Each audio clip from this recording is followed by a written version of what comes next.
Bonjour, je m'appelle Anouk, je suis ingénieure et recruteuse.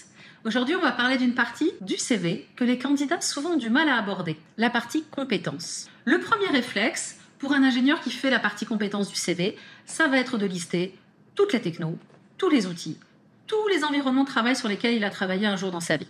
C'est une erreur. Cette partie-là, il va falloir la structurer. Faciliter la vie du recruteur en face de vous qui va lire votre CV et séparer les environnements techniques, les langages, etc.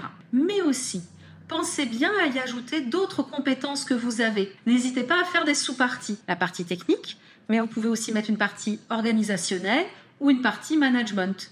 Par exemple, vous avez fait de l'analyse de risque, vous avez organisé des comités de pilotage sans pour autant être chef de projet et vous avez fait de la relation client. Ce sont des choses que vous pouvez mettre en avant, qui vont donner une couleur différente à votre CV. Quel est l'objectif de cette partie compétences? C'est que le recruteur il a une vision d'ensemble rapide de vous et de ce que vous pouvez apporter à l'entreprise.